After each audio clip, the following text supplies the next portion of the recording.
Oi pessoal, eu sou o Valê. E eu sou a Mari da Lenda Contra a Capa e hoje a gente vai gravar a tag Começos Inesquecíveis de Livros. A ideia da tag seria selecionar 6 livros que tiveram um início marcante.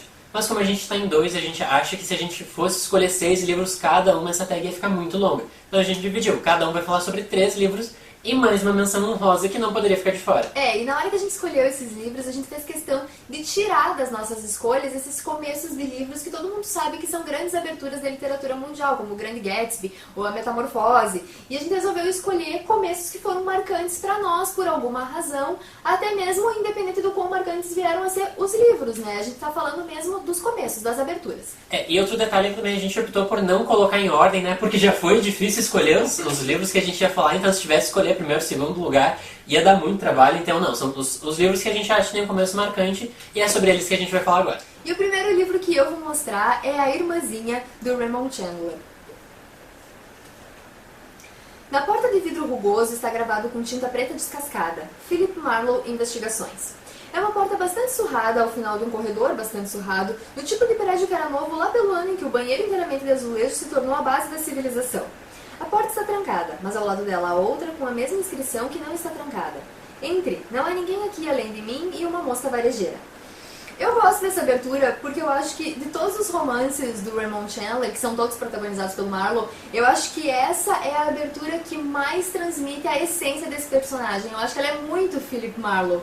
E quando esse livro chegou pra mim, eu tenho às vezes essa mania de quando os livros novos chegam, eu abro pra ver como é que eles começam. E eu lembro que quando eu fiz isso com esse livro, não só me deu aquela vontade de começar a ler ele na mesma hora, como eu lembro que eu comecei a rir. E eu acho que foi o momento em que eu percebi que eu realmente conhecia o Marlowe, que eu realmente sabia quem esse personagem era. Porque eu li e disse, gente, isso é muito Philip Marlowe. Então é uma abertura bem marcante pra mim nesse sentido. E o livro que eu vou mostrar vai ser O Poeta, do Michael Connelly. A gente fala tanto desse autor por aqui, então hoje vocês vão saber por quê.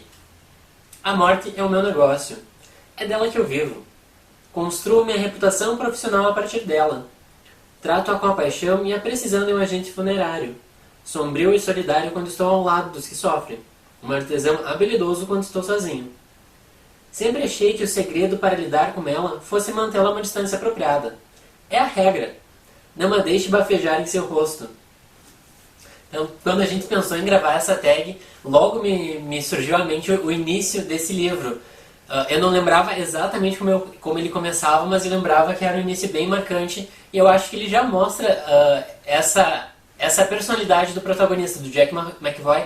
Ele é um jornalista investigativo e já deixa bem claro assim, a forma como ele enxerga a profissão dele, como ele enxerga a morte. Enfim, eu acho que é um início que é o primeiro parágrafo do livro, já te ganha, tu já quer continuar lendo, tu quer conhecer quem é esse personagem e por que ele pensa dessa forma. Ele já mostra que é um personagem que vale a pena tu acompanhar. O livro que eu vou mostrar agora é As Virgens Suicidas, que pra quem acompanha os nossos especiais de final de ano sabe, né, que é um livro que eu já escolhi como uma das minhas melhores leituras, então ele é um livro que eu gosto bastante. Na manhã em que a última filha dos Lisbon resolveu que tinha chegado a sua hora de se suicidar, foi Mary dessa vez e remédios para dormir, como Therese, os dois paramédicos chegaram à casa sabendo exatamente onde ficava a gaveta das facas, o forno a gás e a viga no porão, na qual era possível atar uma corda. Eu gosto muito do começo desse livro porque eu acho que ele já te mostra, assim, com poucas frases a que ele veio. Ele já mostra o que vai acontecer, ele já te diz que essas 5 meninas, essas 5 adolescentes vão sim se suicidar, então não adianta torcer por um final feliz. Ela é uma história, assim, que não tem esperança, de certa forma. Mas eu acho que ela também mostra, esse começo consegue mostrar que ela vai ser uma história impactante, que ela vai ser uma história forte e triste, mas também que ela vai ser contada com sutileza, com delicadeza, que é uma coisa que me faz gostar muito desse livro. Eu acho que o autor consegue trazer isso com o texto dele, ele consegue trazer delicadeza para uma história que é muito forte, que é muito triste. Então é um livro que me marcou bastante, é um livro que eu gosto muito e eu acho que ele já me conquistou assim desde o começo. Meu próximo começo marcante é Extraordinário. É engraçado que até quando esse livro foi lançado ele não me chamou muita atenção e nem mesmo quando inúmeras resenhas positivas começaram a ser publicadas na blogosfera. Então o que eu fiz foi, quer saber, eu vou dar uma chance pro livro e eu vou ler a prova do livro que está disponibilizado no site da editora. E quando eu comecei a ler, eu me apaixonei pela história, sabe? Quando dá aquela vontade, nossa, eu preciso continuar lendo esse livro. Então vocês vão ver por quê. Sei que não sou um garoto de 10 anos comum. Quer dizer, é claro que faço coisas comuns. Tomo um sorvete, ando de bicicleta, jogo bola, tenho um Xbox. Essas coisas me fazem ser comum, por dentro. Mas sei que crianças comuns não fazem outras crianças comuns saírem correndo e gritando do parquinho. Sei que os outros não ficam encarando as crianças comuns aonde quer que elas vão. O que me chamou muita atenção nesse livro foi como essa narrativa ela é simples, porque afinal o protagonista tem 10 anos de idade, mas como ainda assim ela consegue ser tão profunda. A visão do Og sobre o mundo é fantástica, porque ele tem uma doença genética que acarretou numa deformidade facial. Então ele sempre foi muito protegido pela família por causa dessa doença, mas ele também sempre sofreu muito com as outras pessoas que olhavam descaradamente para a deformidade facial, que não aguentavam ficar perto dele, enfim. Então o livro ele consegue tratar de um assunto extremamente importante, extremamente profundo, mas ele ainda tem essa leveza, ele ainda tem essa sensibilidade e essa simplicidade de uma criança. Então, eu até coloquei na resenha, se um dia eu tiver um filho, esse vai ser um dos primeiros livros que eu vou dar pra ele, porque a lição de vida que tem aqui é fantástica e eu acho que isso já fica bem claro, assim, nas primeiras páginas, nos primeiros parágrafos. O próximo livro que eu vou mostrar é Um Bom Rapaz. Esse é um livro que talvez vocês não conheçam muito, ele foi lançado no ano passado, mas ele não apareceu muito pela blogosfera, né? Eu acho até que além da contracapa é o único lugar em que eu vi resenha desse livro, então eu vou ler a abertura dele pra vocês.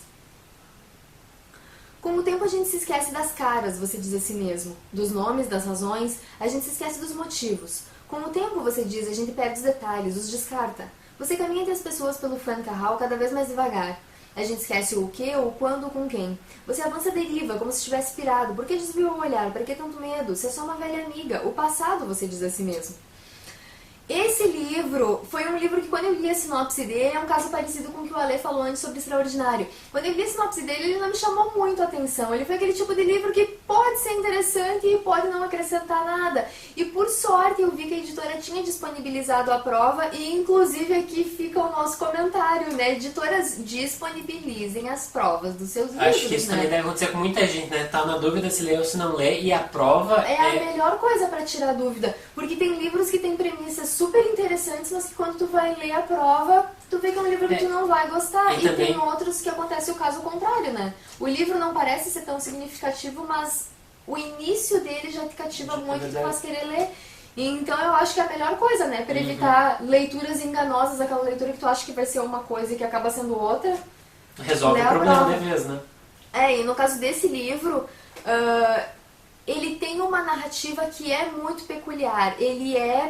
Ele tem uma narrativa em primeira pessoa, mas ela não é exatamente uma primeira pessoa. É como se tu estivesse dentro da cabeça desse protagonista. Então, é como se fosse o fluxo da consciência dele. Então, não tem muito... não é uma narrativa assim tão lógica, digamos assim. A própria pontuação, ela não segue uma lógica. Uma das frases que eu li é uma frase corrida que tem uma interrogação no meio. E em alguns momentos, eu lembro que até quando eu fiz a resenha, eu cuidei muito do coach que eu ia escolher. Se eu não me engano, inclusive, eu coloquei um outro coach no corpo da resenha, no texto, para mostrar bem isso, que ela é uma narrativa bem diferente, ela é uma narrativa que algumas pessoas podem achar confusa, porque ele intercala o que ele está vendo com o que ele está pensando, com a memória do passado, com o que a pessoa está dizendo para ele, com o que ele está dizendo, sem marcação, sem travessão, sem nada. É uma narrativa muito peculiar e que me marcou muito nesse livro, eu acho ela brilhante. E foi esse caso, olha, é uma história bem interessante, mas o que me chamou a atenção foi a narrativa e o que me convenceu de que eu precisava ler esse livro foi essa abertura. O meu próximo livro eu não vou poder mostrar porque eu não tenho ele ainda, é A Morte do Pai do Knausgaard. Esse autor tem feito bastante sucesso, ele tem sido bastante elogiado pela crítica, pela autobiografia dele, só que eu tinha um certo receio assim, de ler essa autobiografia porque ela é imensa, são 6 livros, os 6 livros são grandes. E é uma autobiografia de um sujeito assim que não fez assim nada de muito marcante na vida dele. Então eu tinha esse receio. E o que eu fiz foi ler a prova. Então, olha só o que diz no primeiro parágrafo do livro. Para o coração, a vida é simples. Ele bate enquanto puder. E então para. Cedo ou tarde, mais dia menos dia, cessa aquele movimento repetitivo e involuntário. E o sangue começa a escorrer para o ponto mais inferior do corpo, onde se acumula numa pequena poça, visível do exterior como uma área escura e flácida, uma pele cada vez mais pálida. Tudo isso enquanto a temperatura cai, as juntas enrijecem e as estranhas se esvaem. Então, como eu comentei, eu tinha muita dúvida se eu lia ou se eu não lia essa autobiografia, e foi lendo essa prova que eu... Não, é que eu decidi, eu preciso ler esse livro. O que me chamou a atenção é que, assim como o caso de Extraordinário, esse livro ele é simples, mas ele é tão impactante e de uma certa forma poético que eu fiquei impressionado com a capacidade da narrativa desse autor. Ele não é muito conhecido aqui no Brasil, se eu não me engano só têm sido publicados esses livros dessa série autobiográfica dele, os outros livros não são conhecidos aqui no Brasil. Então, eu tô curioso porque é engraçado, né? Ele não é um sujeito que fez nada muito marcante, mas ele começou escrevendo essa autobiografia e tem feito muito sucesso e por esse início já dá pra ver sim que ele é muito marcante, então tô com bastante expectativa pra ler A Morte do Pai. E depois desses 6 livros, chegou então a hora das nossas menções honrosas. E é claro que a gente não poderia deixar de fora um dos nossos autores mais queridinhos, que é o John Green. Ia ter sido covardia, né, colocar o John junto com os outros. Então por isso a gente vai fazer 2 menções honrosas com os livros que cada um de nós considera que tem as melhores aberturas do John. Eu vou mostrar pra vocês a abertura de Cidades de Papel, que é a minha preferida dele. Na minha opinião, todo mundo tem seu milagre. Por exemplo, muito provavelmente eu nunca vou ser atingido por um raio, nem ganhar um prêmio Nobel, nem virar ditador de uma pequena ilha do Pacífico, nem ter um câncer terminal de ouvido, nem sofrer combustão espontânea. Mas se você levar em conta todos os eventos improváveis, é possível que pelo menos um deles vá acontecer a cada um de nós. Eu poderia ter presenciado uma chuva de sapos, poderia ter pisado em Marte, poderia ter sido engolido por uma baleia, poderia ter me casado com a rainha da Inglaterra ou sobrevivido meses à deriva no mar. Mas meu milagre foi diferente.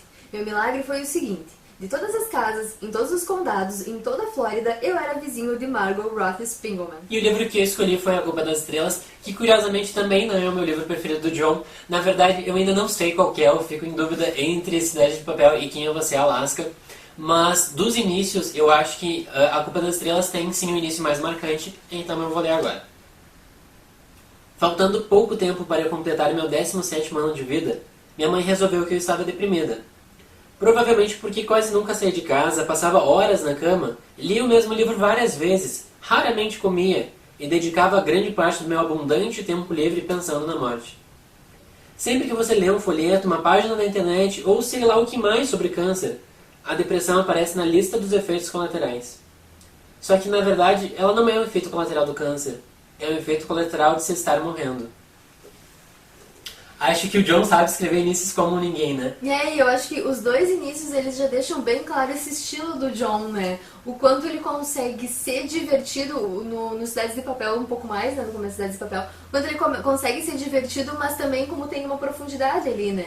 E eu acho que ele é um dos poucos autores que consegue mesclar de uma forma fantástica o tom dele durante toda a narrativa. Em nenhum momento ela é totalmente dark ou totalmente engraçada. Ele consegue ir mesclando esse tom ao longo do livro. Eu acho que nenhum autor consegue fazer isso tão bem quanto o John faz. Eu também acho, e até recentemente eu reli A Culpa das Estrelas, acho que foi mês passado, né? Sim. Eu li ele em inglês agora e me chamou muita atenção isso, como num momento eu tava rindo gargalhadas e meia página depois ele tava falando uma coisa super triste, super séria, super pra baixo, assim, e ninguém consegue, eu não conheço outro autor que consiga fazer essa oscilação tão bem. E sem fazer parecer que seja uma quebra, Exatamente, com tanta naturalidade, né? Tu não percebe que tu foi de um extremo pro outro. E eu acho que essas 2 aberturas já deixam bem claro que tipo de autor que o John é, né?